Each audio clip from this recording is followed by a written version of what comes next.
नमस्कार जैन साथियों, मैं राम के स्वागत करता हूं आपका फिर से एक नई वीडियो में। साथियों, आज हम बात करेंगे पश्चिम बंगाल में 6 साल सरकारी टीचर की नौकरी करने के बाद हाई कोर्ट पश्चिम बंगाल ने जो है उनको अब घर पे बिठा दिया है। साथ ही में यानी उनकी जो वो भर्ती थी वो कैंसिल कर दी है। साथ ही में उन्होंने जितना भी वेतन लिया है इस समय तक पद पर रहते हुए वो सारा का सारा वेतन लौटाने को भी कहा है।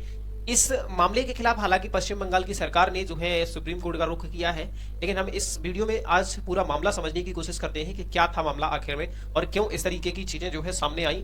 ठीक है, ये जो शिक्षक भर्ती थी एक्चुअली पश्चिम बंगाल में 2016 में शुरू हुई थी और 2016 में शुरू होने के बाद लगभग 6 साल तक जो है ये सारी चीजें अनवरत चलती रही थी। ठीक है, ये आप लोग देख सकते हैं West Bengal board of primary education.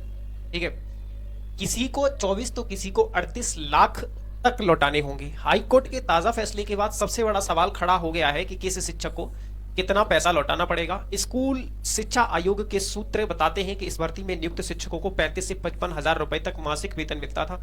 35,000 पाने वाले का सालाना वेतन 4,20,000 हुए और 55,000 पाने वाले का सालाना वेतन 6,60,000 हुए। इन्हें की नियुक्ति 2018 में मिली थी। इस हिसाब से 6 साल में इन्हें 24 से 38 लाख के बीच वेतन मिल चुका है, यानी अब इन्हें इतना वेतन जो है लौटाना पड़ेगा। आखिर में ये क्या मामला है, इस चीज को हम समझने की यहाँ पे पूरी कोशिश करेंगे। कोलकाता से सटे एक व्यक्ति है जो ये बात कह रहे हैं। कोलकाता से सटे 24 परगना जिले के एक स्कूल में पढ़ाने वाले निर्मल माझी कहते हैं कि मुझे 55,000 रुपए वेतन मिलता था, हमारा क्या कसूर था, अब 4 हफ्ते में इतनी बड़ी रकम। एक्चुअली में क्या है, जॉब करने वाला व्यक्ति साथ ही में उसके खर्चे भी होते हैं, तो इस वजह से जो वेतन मिलता है उसका बहुत कम हिस्सा जो है सेव कर पाते हैं। और उसके बाद अगर इस तरीके का फैसला आ जाए तो व्यक्ति के सामने एक बहुत बड़ा आर्थिक संकट खड़ा हो जाता है कि अब आखिर हम जो है इतना पैसा किस तरीके से क्या करके जो है ये चीजें चुकाएंगे, क्योंकि हमें साथ में कोई और भी काम नहीं कर रहे होते हैं। ठीक है, निर्मल माझी कहते हैं कि मुझे 55,000 रुपए वेतन मिलता था, हमारा क्या कसूर था, अब 4 हफ्ते में इतनी बड़ी रकम कैसे लौटाएंगे। बता दें कि इस मामले में पूर्व शिक्षा मंत्री पार्थ चटर्जी समेत 12 नेता और अफसर अब तक गिरफ्तार हो चुके हैं। ठीक है, 5 से 15 लाख रुपए तक की घूस लेने का आरोप है। अब समझ में आ रहा है कि मतलब पश्चिम बंगाल हाई कोर्ट ने इस भर्ती को क्यों रद्द किया। पश्चिम बंगाल सरकार ने 2014 में वेस्ट बंगाल एसएससी के जरिए सरकारी और सहायता प्राप्त स्कूलों के लिए टीचिंग और नॉन टीचिंग स्टाफ भर्ती किया था। तब 24,640 कितना ये वैकेंसी थी, 24,640 पदों के लिए 23 लाख से अधिक लोगों ने इस परीक्षा में जो है एग्जाम दिया था। इस भर्ती में 5 से 10 लाख रुपए घूस लेने का आरोप है। ये जो भर्ती थी 24,640 की, इस भर्ती में लगभग ये कहा जा रहा है कि इन जो अधिकारी थे या जो शिक्षा मंत्री थे या उनके साथ में जो 12 अन्य अफसर जो अब तक गिरफ्तार किए गए हैं उन पर जो है भर्ती में अनियमितताओं के मामले में जो है गड़बड़ी करने का आरोप था। और इसमें यह भी कहा है कि जो लोगों ने मतलब इस तरीके की काम किए हैं या जो भी जुड़े हुए लोग थे शिक्षा मंत्री से, उन्होंने 5 से 15 लाख रुपए तक की घूस ली है। मामले में कलकत्ता हाई कोर्ट को कई शिकायतें मिली थी। भर्ती में अनियमितताओं के मामले में सीबीआई ने राज्य के पूर्व शिक्षा मंत्री पार्थ चटर्जी, उनकी करीबी मॉडल अर्पिता मुखर्जी और एसएससी के कुछ अधिकारियों को गिरफ्तार किया था। आगे चल करके जब ये 2018 में भर्ती हुई, उसके बाद जब ये मामला सामने आया कि मतलब इस तरीके से जो है 5 से 15 लाख रुपए तक कम से कम भर्ती या घूस ली गई है, उसके बाद ये चीजें सामने आई थी। ठीक है, इसके अलावा और अन्य चीजें थी। कुछ उम्मीदवारों का मेरिट लिस्ट में नाम होने पर भी नौकरी नहीं दी गई, सॉरी नाम ना होने पर भी, कुछ उम्मीदवारों का मेरिट लिस्ट में नाम ना होने पर भी नौकरी दी गई। याचिकाकर्ताओं ने दावा किया, कुछ एक्चुअली जैसे ही ये मामला सामने आया तो कुछ लोगों ने जो है कोर्ट में जाकर के याचिका दायर की और याचिकाकर्ताओं ने कहना था कि कुछ ऐसे अभ्यर्थी भी इसमें सेलेक्ट हुए हैं जिनका मेरिट लिस्ट में नाम नहीं था या जिन्होंने पश्चिम बंगाल सरकार का जो टेट होता है वो भी पास नहीं किया था, जबकि राज्य में शिक्षक भर्ती के लिए टेट जो है अनिवार्य था। इतना जब ये याचिका हाई कोर्ट के सामने आई तो हाई कोर्ट ने सीबीआई जांच के आदेश दिए। इसी तरह राज्य में 2016 में ये सारी चीजें मतलब बताई गई हैं। एक और भर्ती थी उसमें भी जो है इसी तरीके की हुई थी। ठीक है, ये सारी चीजें जब हाई कोर्ट ने सीबीआई जांच के आदेश दिए तो सीबीआई ने जो है जुलाई 2022 में पार्थ चटर्जी को ईडी ने गिरफ्तार किया था। ठीक है, सीबीआई ने पूछताछ के लिए बुलाया और बाद में जो है ईडी को ये थोड़ा सा इसके बारे में पता चला कि यहाँ पर जो है पार्थ चटर्जी के घर में या पार्थ चटर्जी से जुड़े हुए लोगों ने मनी लॉन्ड्रिंग की है, तो आरोप में इन्हें सरकारी आवाज से गिरफ्तार कर लिया था। पार्थ पर आरोप है कि मंत्री रहते हुए उन्होंने नौकरी देने के बदले गलत तरीके से पैसे लिए। पार्थ की गिरफ्तारी के 5 दिन बाद ममता बनर्जी ने उन्हें कैबिनेट से बर्खास्त कर दिया था। इस मामले में 16 फरवरी 2024 तक पार्थ चटर्जी के करीबियों के ठिकाने पर ईडी ने छापेमारी भी की थी। ठीक है, ये चीजें मैंने आप लोगों को बता दी। ये पार्थ चटर्जी, इन्हें घर से आवास से जो है इन्हें गिरफ्तार किया गया था इसी मामले में। इसके बाद ईडी ने जो पार्थ चटर्जी थे ये जो है शिक्षक भर्ती घोटाले के दौरान राज्य के शिक्षा मंत्री पार्थ चटर्जी थे। ईडी ने 23 जुलाई 2022 को लंबी पूछताछ के बाद इन्हें गिरफ्तार किया था।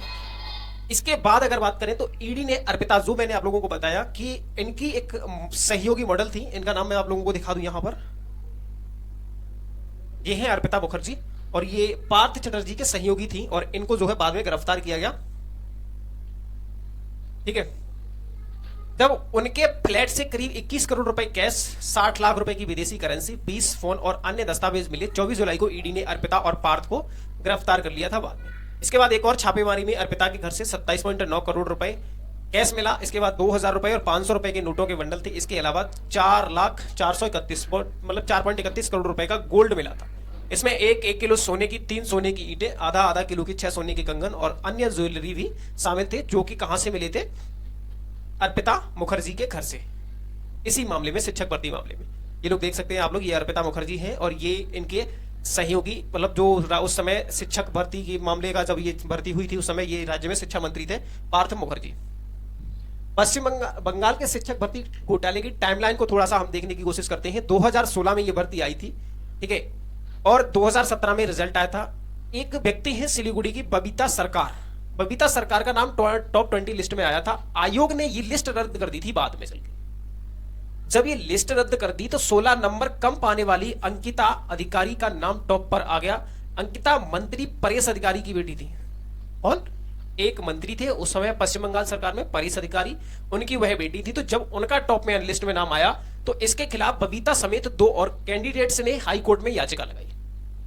ठीक है, कोर्ट ने इसे मनी लॉन्ड्रिंग की आशंका जताते हुए सीबीआई को जांच के आदेश दिए।